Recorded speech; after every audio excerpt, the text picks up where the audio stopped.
Den de Richard Corben. Alors, et de 1, vous le voyez, on en a déjà parlé ici. Et de 2, vous le voyez, on en a déjà parlé ici. Ça s'appelait Bouvovoum. Alors maintenant, et de 3, puisque le troisième album est sorti depuis déjà quelques semaines. Ça s'appelle cette fois-ci Les Enfants du Feu. Et c'est toujours Richard Corben à son maximum, à son top. On est toujours sur Nulle part, un monde particulièrement étonnant, foisonnant, qui permet à Corben de donner libre cours à sa fantaisie et à tout son talent artistique.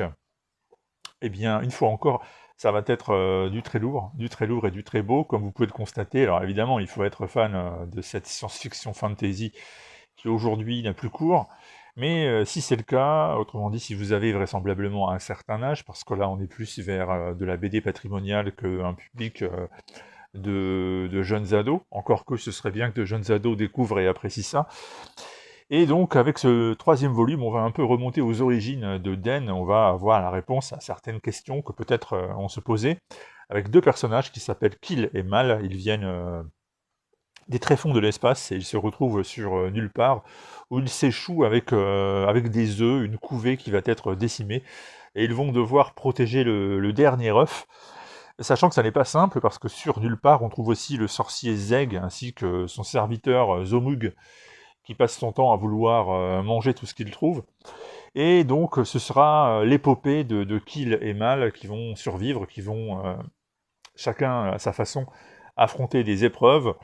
Ça peut aller de rencontres malencontreuses à la présence de pirates. Et au fur et à mesure que l'histoire évolue, on assiste aussi à une transformation des deux protagonistes. Kill tout d'abord, qui au départ est une espèce d'athlète androgyne euh, sec au possible. Et finalement, cet athlète va devenir petit à petit la Reine Rouge, et donc va devenir une créature extrêmement voluptueuse, symbole d'une forme de maternité exaspérée.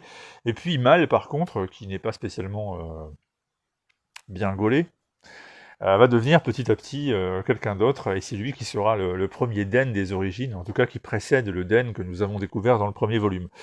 Alors tout ça, vous le voyez, c'est truffé de trouvailles artistiques, de scènes absolument dingues. Le talent de Corben n'a d'égal que son imagination, et en plus, plus on avance dans cet album, plus les techniques que Corben utilise pour mettre en couleur vont évoluer. Il essaie un peu de tout, ce qui fait qu'on a parfois un sentiment de manque d'unité, mais qui en fait est aussi tout simplement une recherche artistique personnelle, et ça n'en est que plus foisonnant, et ça n'en est que plus intéressant. Donc ce troisième volume, il est comme les deux premiers, en cela que les thématiques, la manière dont Corben fait progresser son histoire, son talent graphique, on les retrouve. On retrouve aussi une partie rédactionnelle très intéressante qui nous explique les difficultés de restaurer l'œuvre de Corben, pourquoi elle est aussi importante, en quoi c'est quelque chose d'absolument révolutionnaire.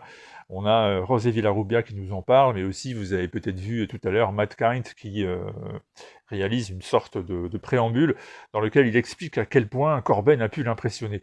Et il n'est pas seul, parce que vous êtes nombreux, probablement parmi ceux qui viennent ici regarder les vidéos, à avoir le même sentiment vis-à-vis du regretté Corben, et puis tous ceux qui ne le connaissent pas encore beaucoup, et qui sont en train de le découvrir avec les rééditions somptueuses de Delirium, sachez que vous avez un troisième volume qui vous attend, et comme en plus on arrive en période de fête, eh bien il se trouve que ça pourrait être un excellent cadeau. Vous en avez même 3 déjà pour l'instant qui sont disponibles, et croyez-moi, ça a marqué l'histoire du genre, donc c'est à vous de jouer si ce n'est pas encore sur vos étagères.